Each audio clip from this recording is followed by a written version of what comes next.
I was already holding the pen when my sister leaned in close enough for me to feel her breath against my ear and whispered, "Don't trust him. It's not what you think." Her voice wasn't loud or dramatic. It was controlled, almost careful, like she had chosen that exact second for a reason.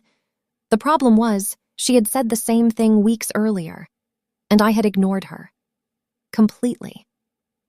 I remember glancing up at Daniel Reeves sitting across from me, his posture relaxed, his tone patient, everything about him designed to feel safe. The documents were neatly aligned, flagged, simplified, ready for one final signature. All I had to do was move my hand a few inches, but something in the room felt slightly off, like a detail just out of place that I couldn't fully see yet. And the strangest part was this. I wasn't afraid of signing. I was thinking about the folder in my bag under the table, the one I had brought without telling anyone. Because whether they realized it or not, this meeting wasn't about whether I would sign. It was about finding out who expected me to. I'm Rowan Ellis. I was 33 when I inherited my grandmother's townhouse in Back Bay, Boston, a property valued at just under $1.8 million. Though to me it never felt like a number. It felt like the last place in the world that still made sense. My grandmother, Margaret Ellis, had lived there for over 40 years, and I had spent more nights in that house than anyone else in my family. Not out of obligation, but because it was the only place where I didn't feel like I had to prove anything. We had a routine.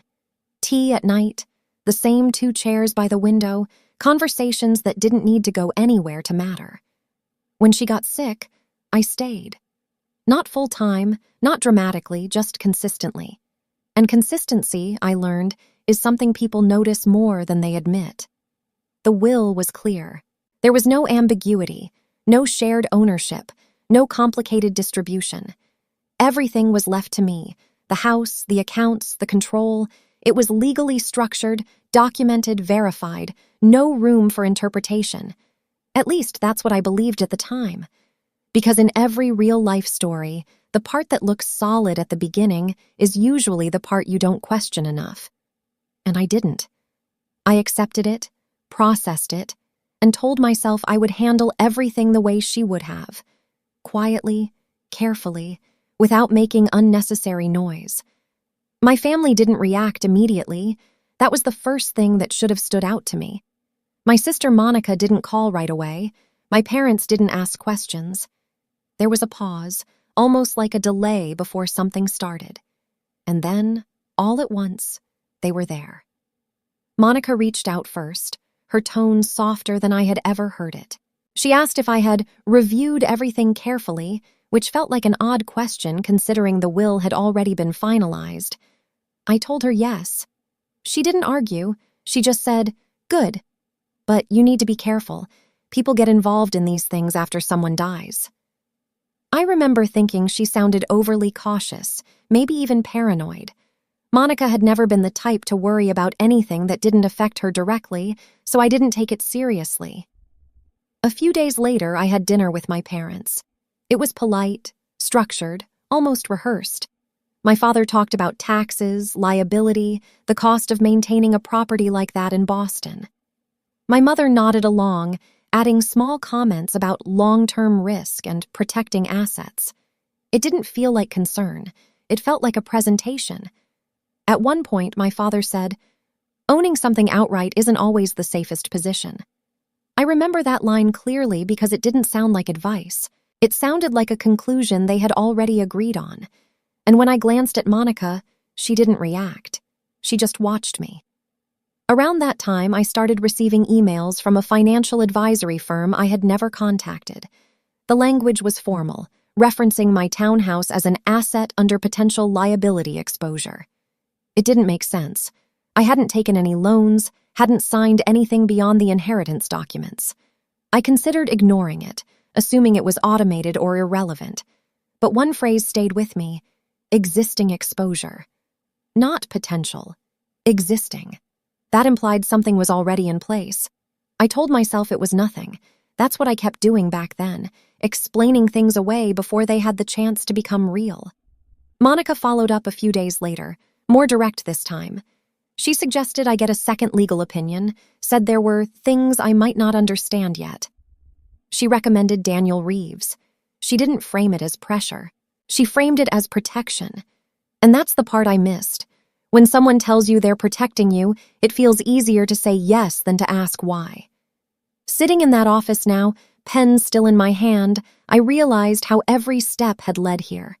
The warning, the emails, the conversations, all of it aligned in a way that no longer felt accidental. Daniel looked at me, waiting, calm as ever. "Any final questions?" he asked. His voice didn't change. It didn't need to.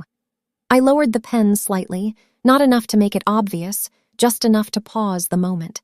Then I looked directly at him and said, "Can you explain why my property is referenced in a liability document I never approved?"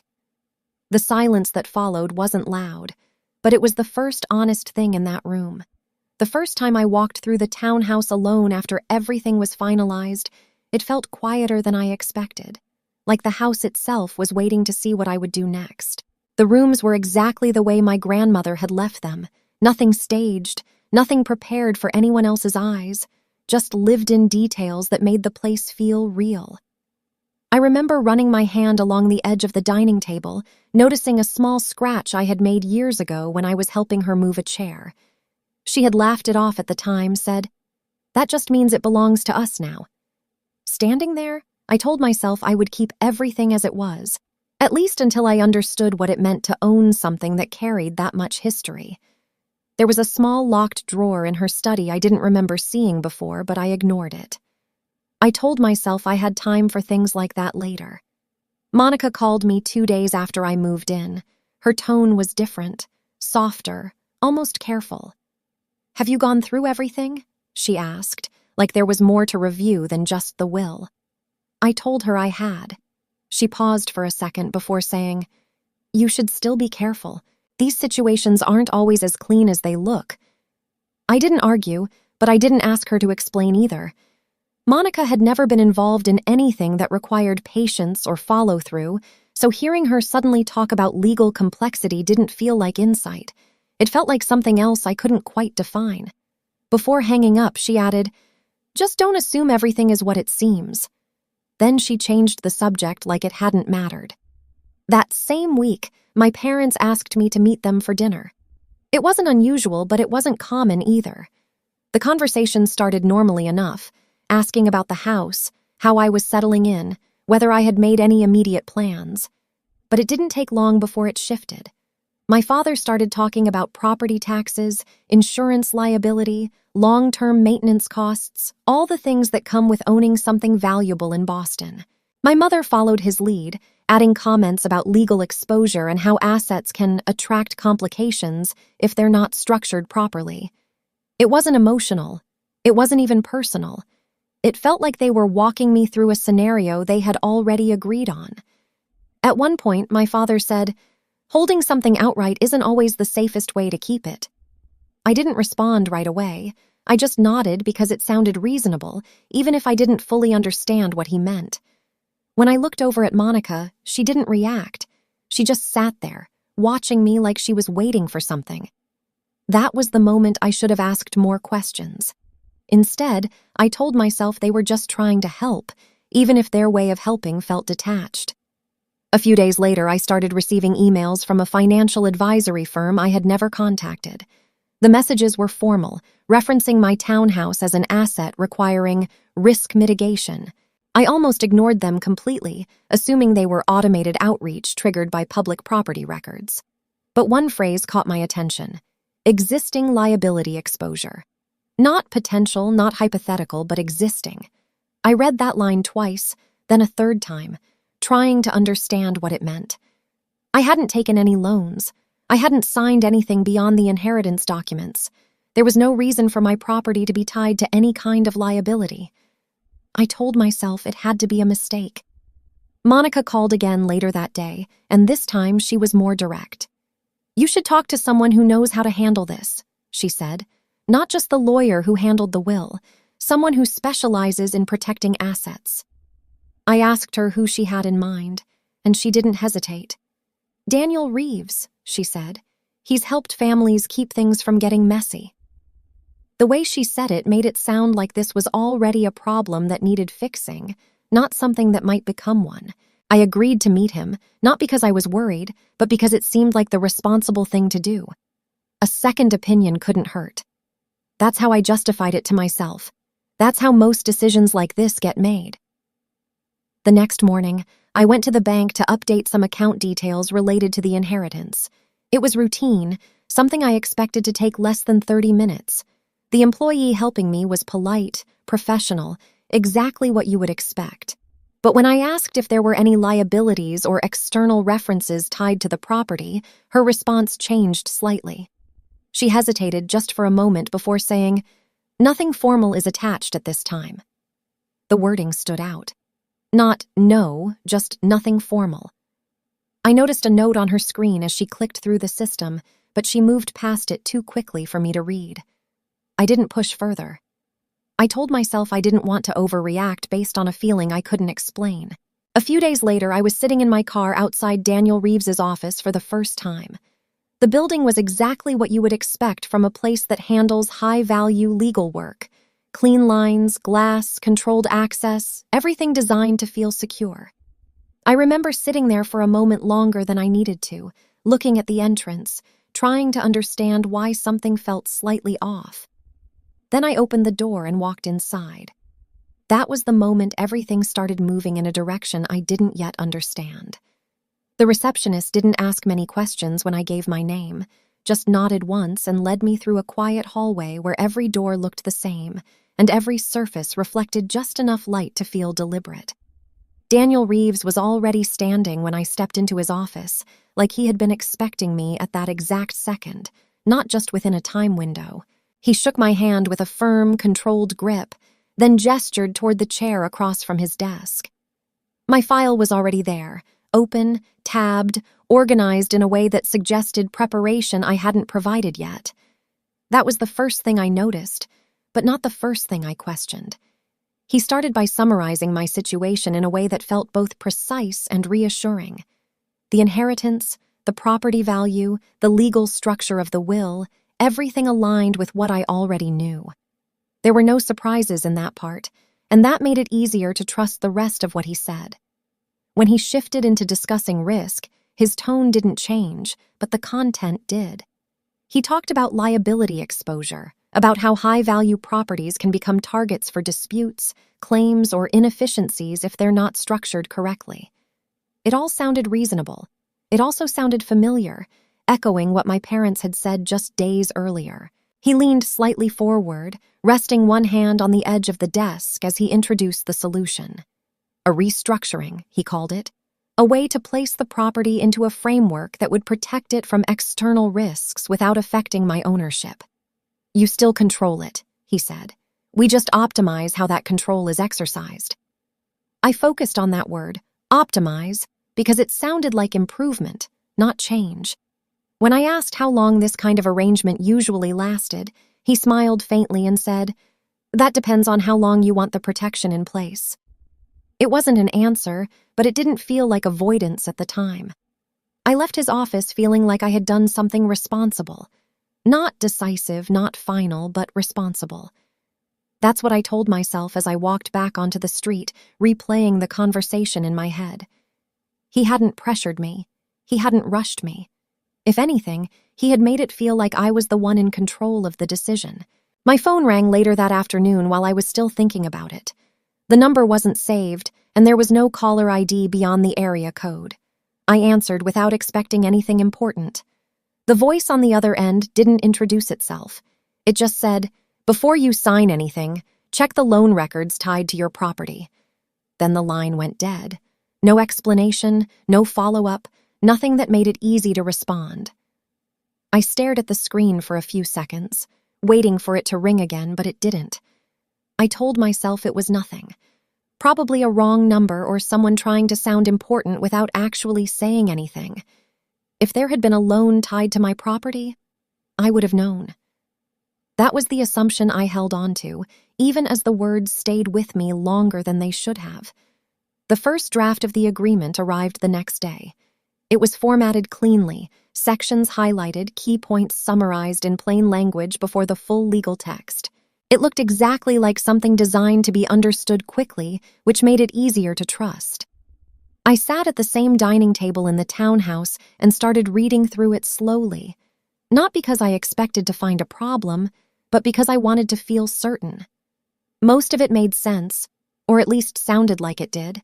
Protective clauses, liability shields, administrative structures that I didn't fully understand but recognized as standard in complex agreements. Then I reached a section labeled Temporary Control Delegation. The wording was dense, layered in language that felt intentional but not immediately clear.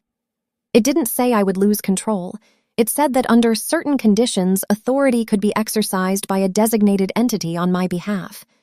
I read that part twice, then again, trying to understand exactly what it meant. When I asked Daniel about it later, he explained it as a safeguard, a way to ensure decisions could still be made if something disrupted normal management. "It's temporary," he said, "and it's conditional." I accepted that explanation, even though I realized afterward that I hadn't asked what those conditions were. Monica called me that evening, asking if I had received the draft.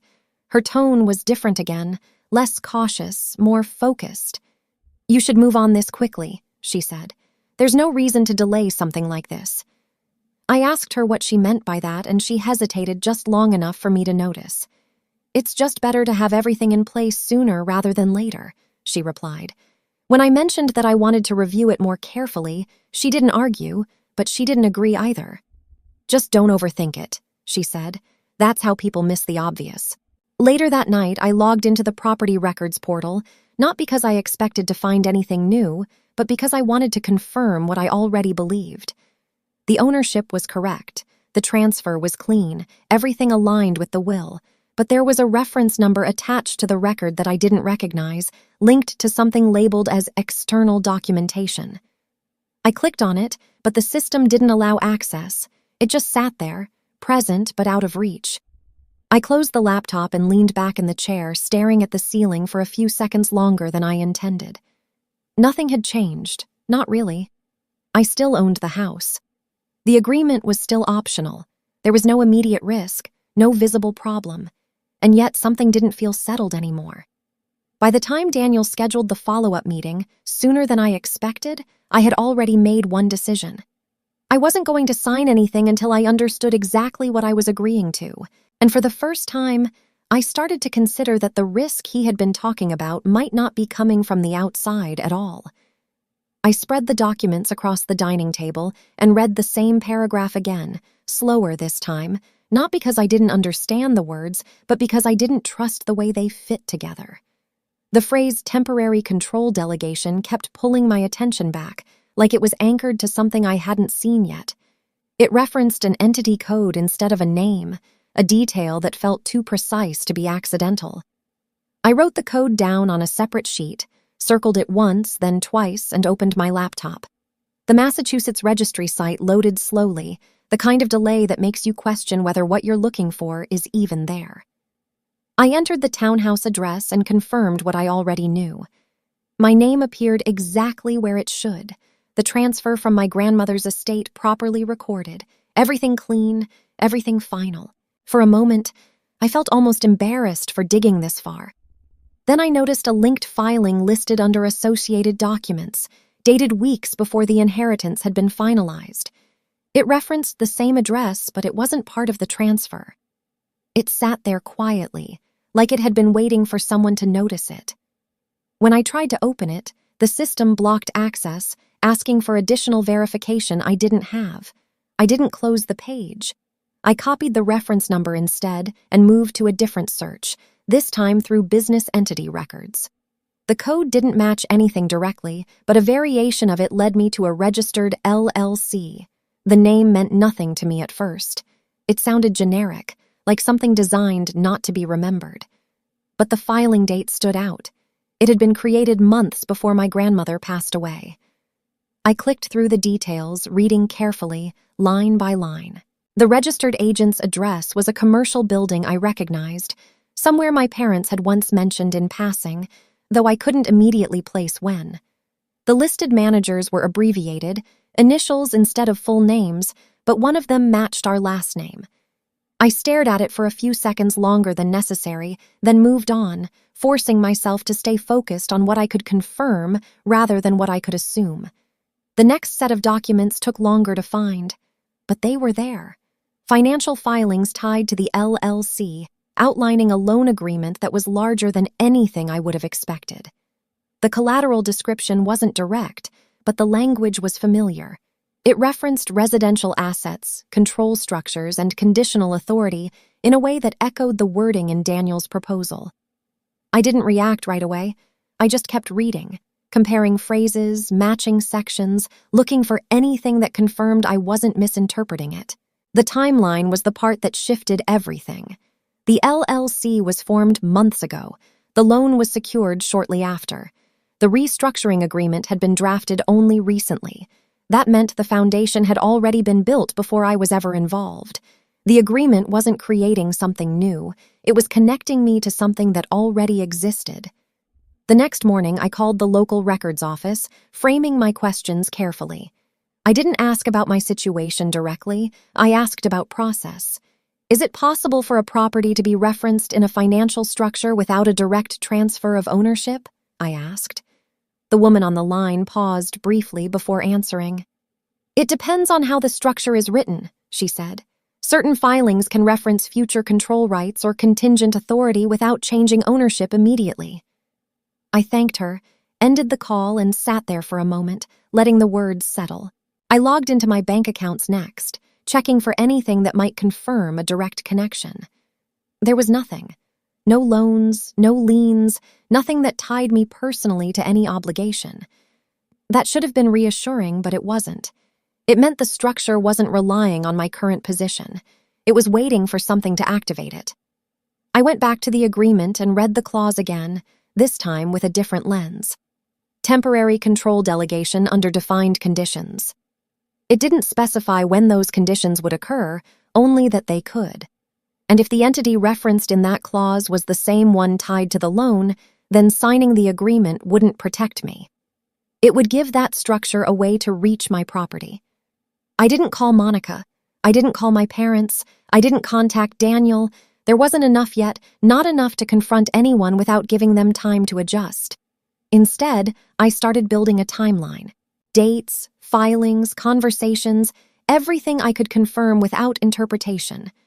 I wrote it all down, one line at a time, until the sequence became clear enough to see. By the time I finished, the pattern wasn't something I could ignore anymore. The warning call, the emails, the urgency, the agreement, all of it connected back to a structure that had been in place before I even knew to look for it. I leaned back in the chair and looked around the room, at the same walls that had always felt steady, always felt safe. Nothing had changed physically. The house was still mine. The documents hadn't been signed. There was no immediate loss, no visible damage. But for the first time, I understood something that hadn't occurred to me before. If this had been set up months ago, then it didn't start after my grandmother died. It started while she was still alive. I cleared the dining table and rebuilt it piece by piece until it looked less like a place to eat and more like a place to think. Documents on the left, notes on the right, timeline running straight down the center. I didn't rush it. I didn't guess. I only wrote down what I could verify. The dates lined up too cleanly to ignore. Monica's warning, the first email, my parents' dinner, Daniel's proposal, all within a narrow window that felt less like coincidence and more like coordination. I circled each event and drew lines between them until the pattern stopped being subtle.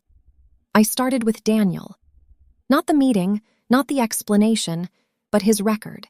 Public filings, firm history, cases he had handled. Nothing unusual at first glance.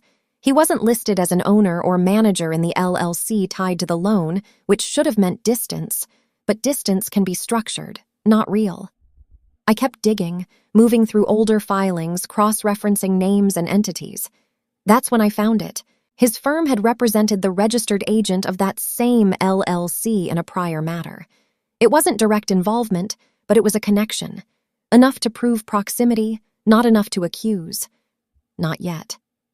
The email arrived that afternoon from an address I didn't recognize. No signature, no firm branding, just a short message. There may be inconsistencies between the restructuring draft and underlying financial instruments. Attached was a file. I opened it immediately. It was an earlier version of the agreement Daniel had sent me. The formatting was similar, the structure identical, but the language in one section was different. The control delegation clause wasn't softened. It was explicit. It described authority transfer in a way that left no room for interpretation. I placed it next to the version I had received and read them line by line.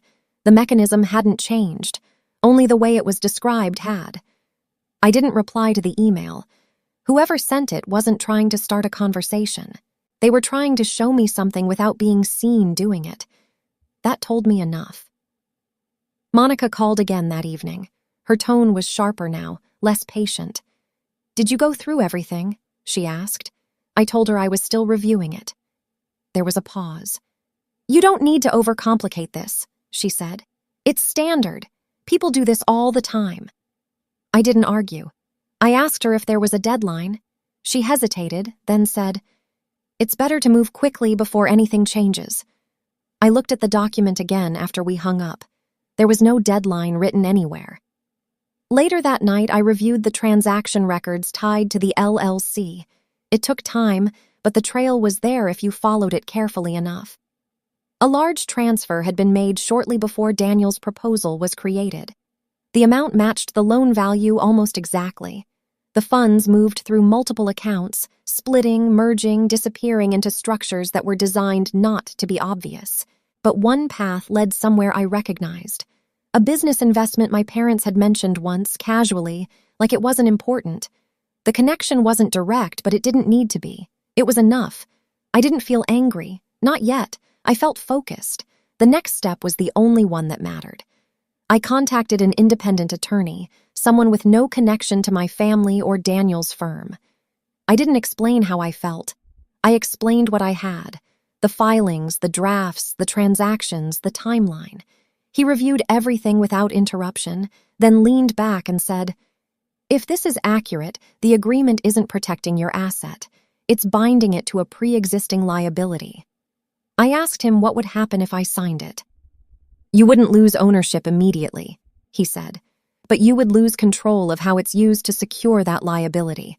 Reversing it later would be difficult, even if you prove intent." That was enough. I organized everything into a single folder. Not messy, not overwhelming, just clear. Loan records, entity connections, document comparisons, transaction summaries, each piece placed in order, each section labeled. If I was wrong, it would show. If I was right, it would be impossible to ignore. Monica called again the next morning, and this time I let it go to voicemail. Her message was shorter, more direct. "We need to finalize this," she said. "You're overthinking something simple." I listened to it once, then deleted it. By the time I was sitting in my car outside Daniel's office again, the folder was on my lap, heavier than it should have been for the amount of paper inside. I wasn't nervous. I wasn't uncertain. I wasn't there to decide whether I would sign. I was there to confirm exactly who thought I would. The documents were already laid out when I sat down, aligned in a way that suggested nothing was missing and nothing needed to be added. Daniel Reeves greeted me the same way he had before.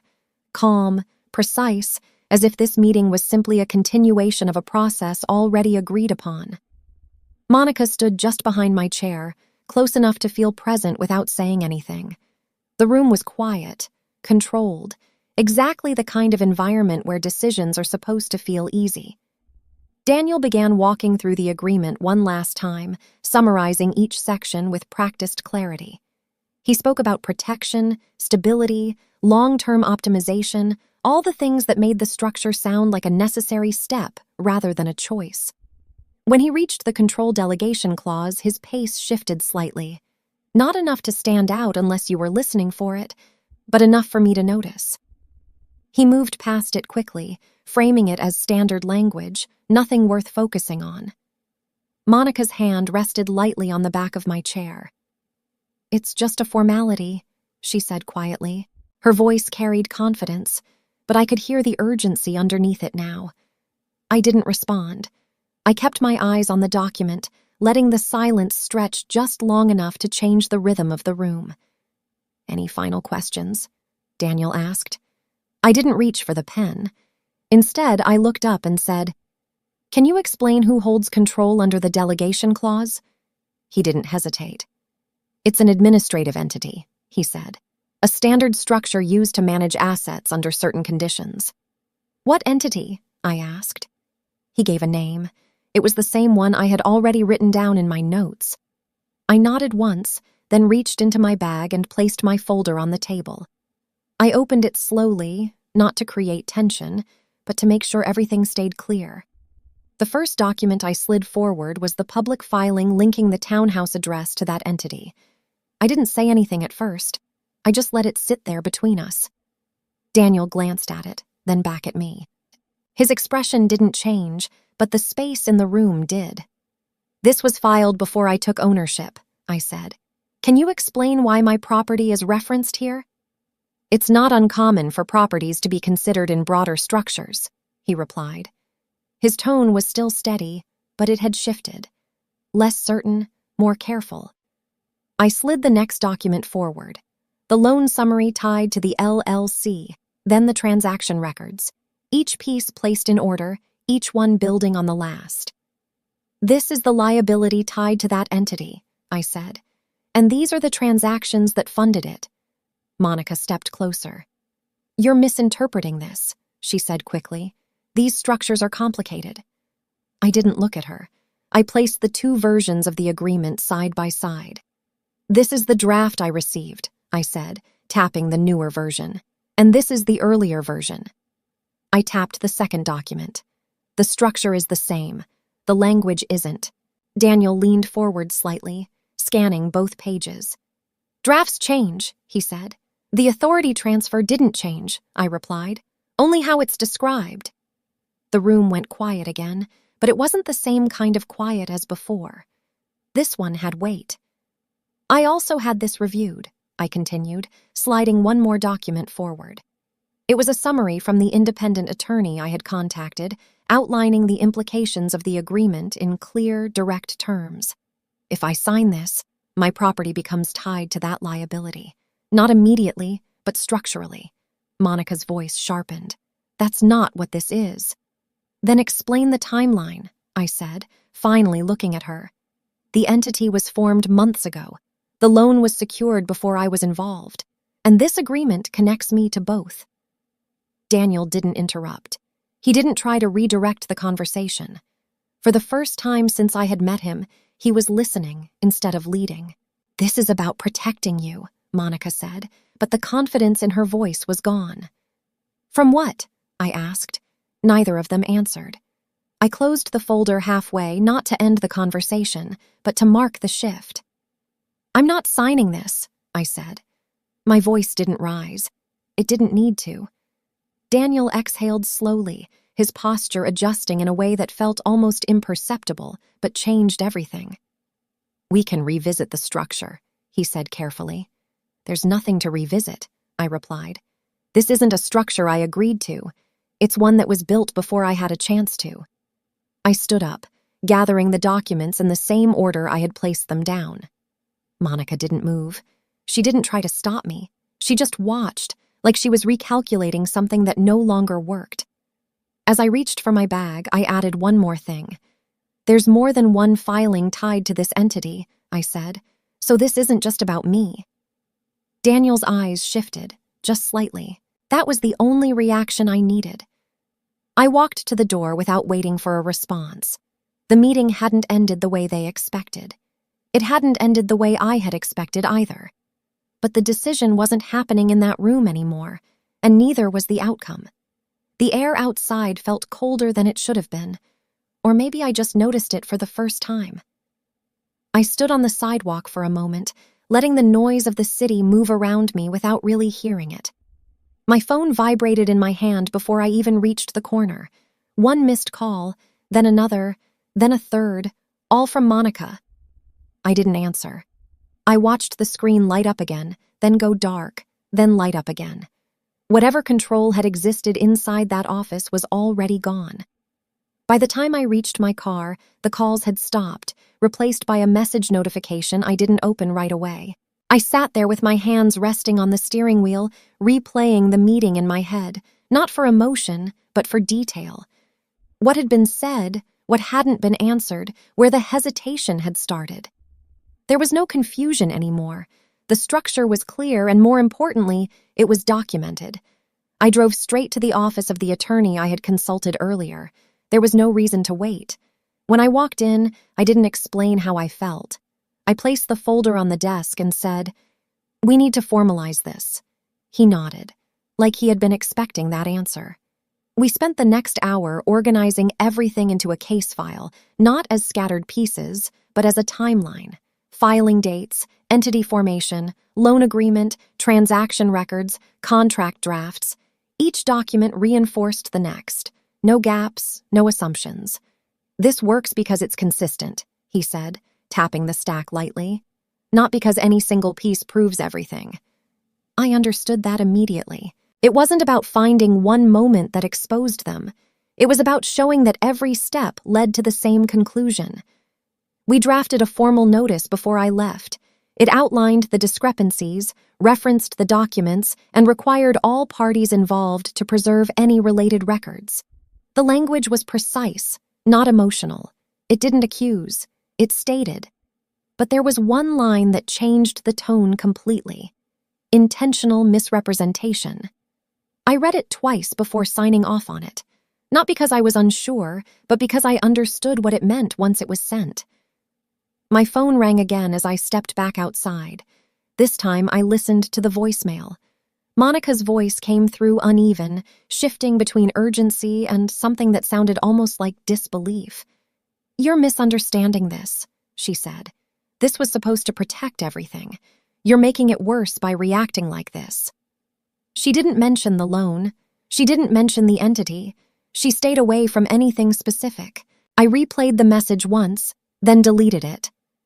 Later that evening, my father sent a message. It was shorter, more controlled. "Legal situations like this can escalate unnecessarily," he wrote. "We should handle this privately before it becomes something bigger." I read it, then forwarded it to my attorney without responding. That was the boundary.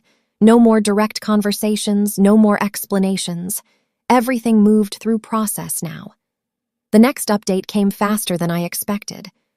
My attorney called the following morning, his tone slightly more focused than before. "There are additional filings tied to the same entity," he said, "not just yours."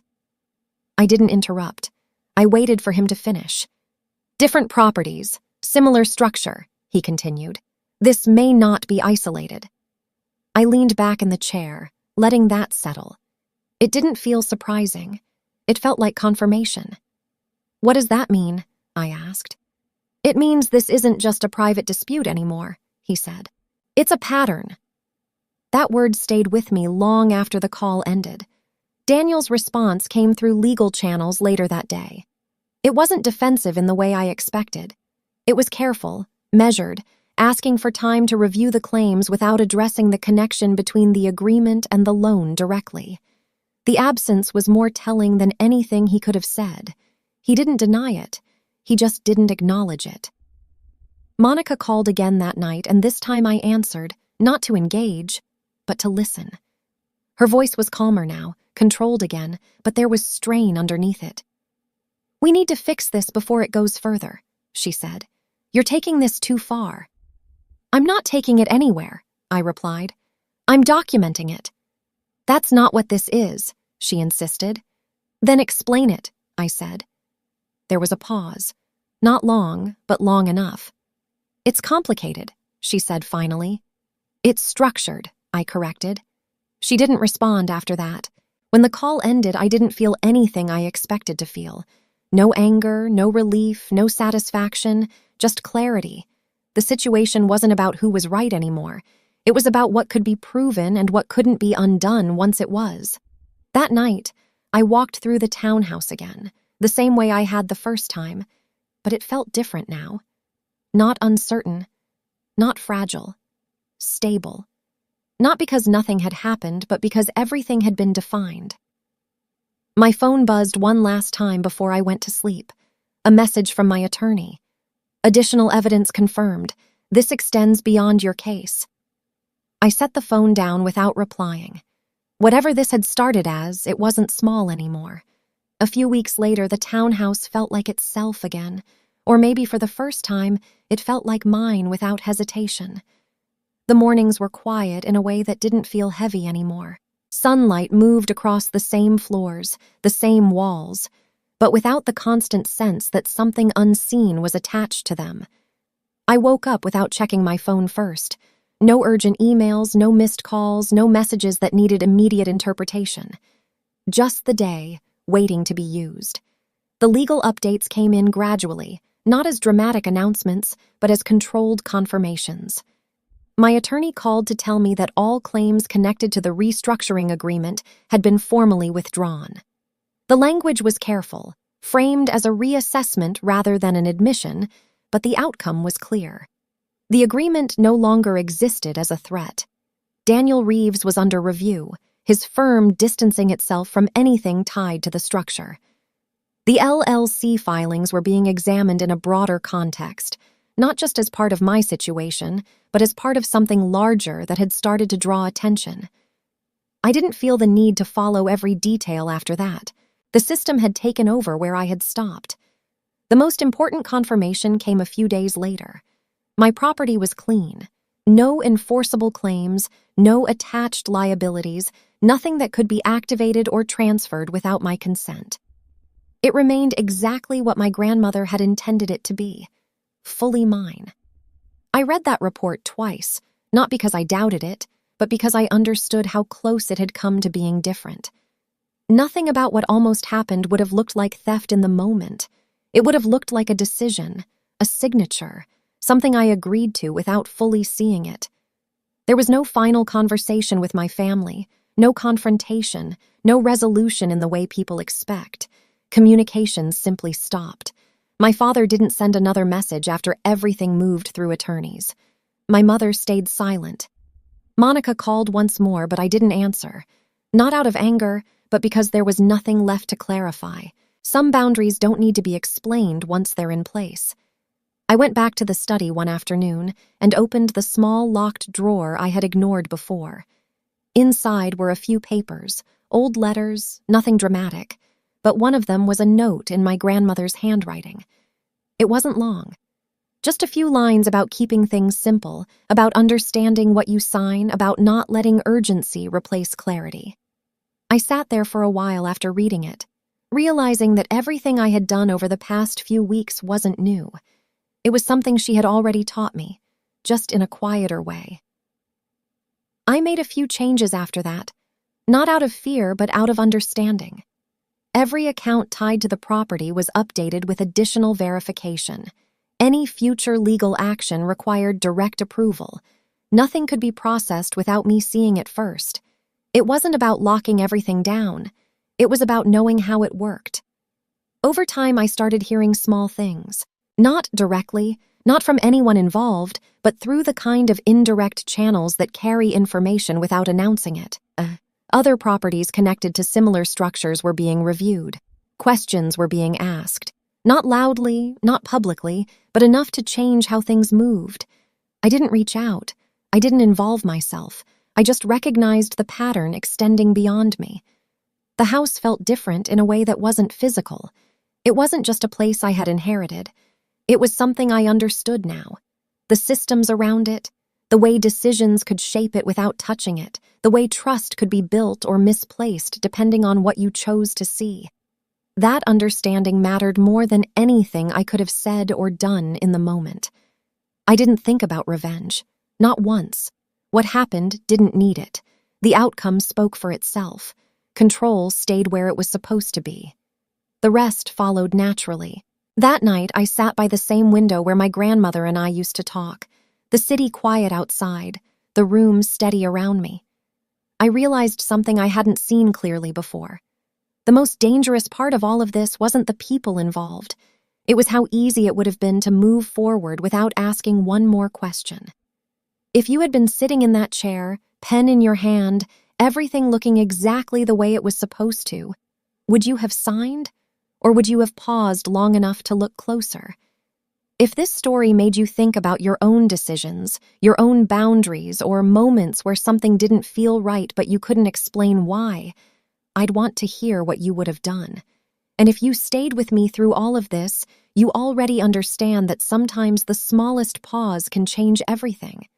Stay close, because stories like this don't just happen once. This story is fictional.